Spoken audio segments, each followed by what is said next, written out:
Welcome to Psychic Insights, where pop culture meets higher consciousness and the tea is always a little bit mystical.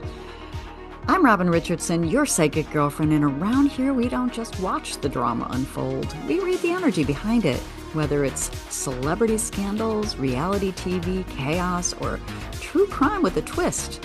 I'm tuning in to bring you the intuitive scoop the headlines miss. So buckle up, because your aura's about to get entertained.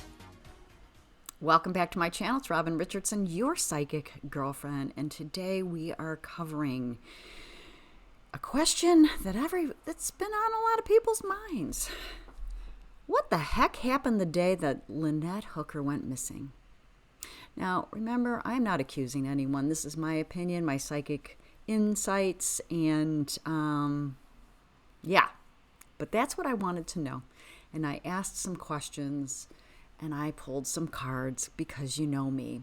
And if you don't know this story, Lynette Hooker was living aboard her boat, her sailboat called Soulmate, with her husband, Brian Hooker. And they were in the Bahamas. And according to her husband, Brian Hooker, they were traveling back after spending a lovely day. And she bounced right off the back of their dinghy and was swept away. And he floated around for about 9 hours. And yeah. So if you want to know more about this story, go follow Ashley Banfield. She's covering this story at length and at depth. And she's got her finger on the pulse. And I love Ashley. So go watch her. Anyway, I wanted to know what happened that day. So I asked the question, and I want to be really sensitive because this is a real person. This is real family. Her daughter, Carly, went out to search for her mother, and, Brian, the husband, stepfather, left the Bahamas. And now the sailboat's been seized and raided, and yeah.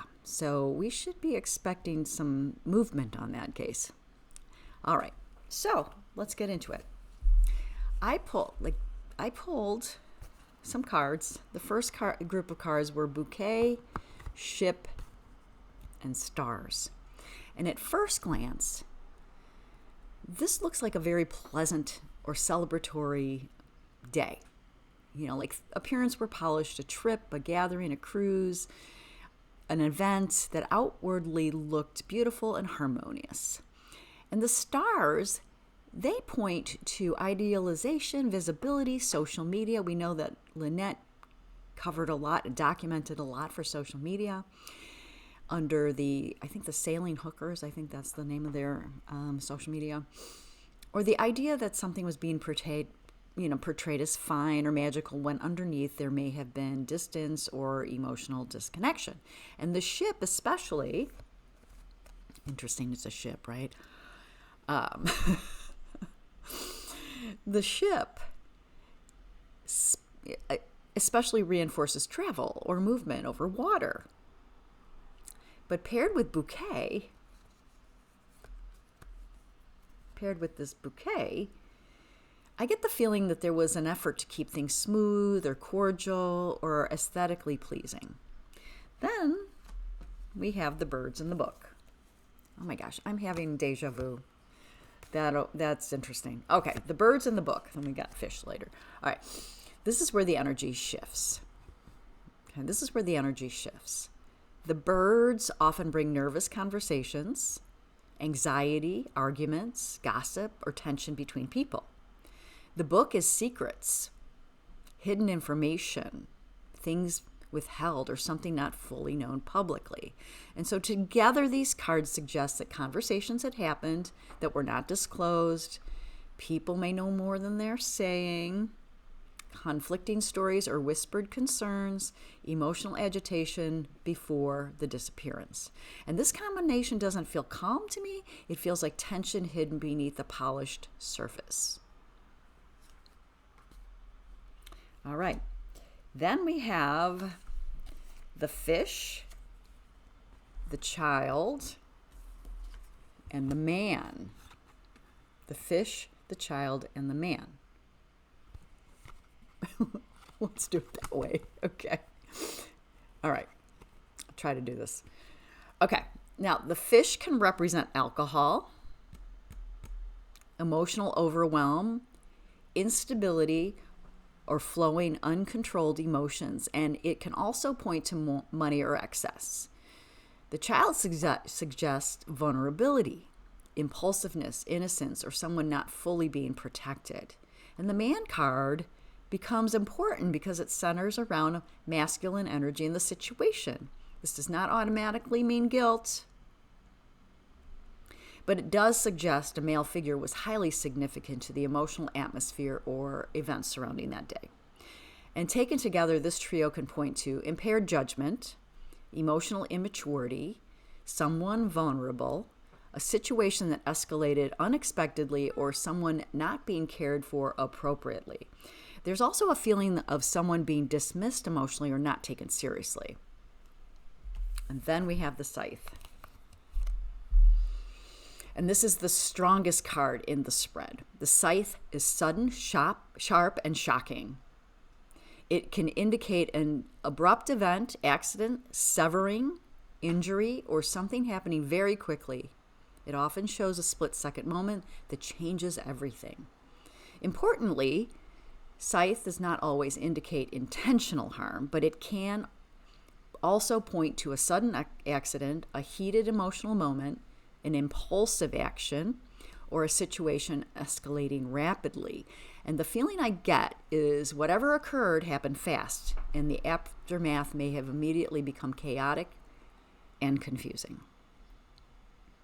So what we do know about the Hookers is they like to drink. They like to drink. So, and they've had chaos and conflict in the past. The more recent past, like about 4 months prior to this incident. This is what we've been told. All right. It's in the media. All right. So then I asked for clarifiers. And we've got the dog, the woman, and the house, which is really interesting to me. And these feel more like they're emotionally significant. The dog suggests loyalty, friendship, protection, or someone close who genuinely cared. The woman is the feminine energy at the center of the emotional truth, Lynette. And the house speaks about a private life that happened behind closed doors, the family dynamics, or the real story being contained within a close inner circle. So to me, these clarifiers say a woman close to the situation may hold emotional truth or intuition about what happened. So the intuition could be Ashley Banfield, because even though she's following the facts, she's also highly intuitive, as well as Carly, the daughter. She doesn't think that what has been told is accurate. So we've got loyalty and protection around certain people that may influence the narrative, and we've got the full truth may remain largely within a private circle. Maybe it's Brian, maybe he knows. He knows. Let's put it that way. And maybe, just maybe, the story is unfolding behind the scenes and we don't know it yet in the public. I think that Carly's intuition shouldn't be dismissed. The cards repeatedly show hidden information and also emotional tension prior to the event, and she has been sharing important things about the dynamics between the Hookers. What I don't see clearly here is a fully clean or simple accidental energy or complete transparency from everyone involved. But what I do see is emotional unrest before the disappearance, hidden conversations, sudden escalation, and unanswered questions surrounding the male energy involved. And this spread feels more like there's more to this. And we will be hearing about it publicly. So, what do you think? What do you think happened to Lynette Hooker? comment in the comment section. And remember, we are just speculating. These are my personal opinions and insights and commentary. And if you like this kind of content, remember to like and subscribe. I'm covering stories like this. And thank you for your support. And I will see you in the next one.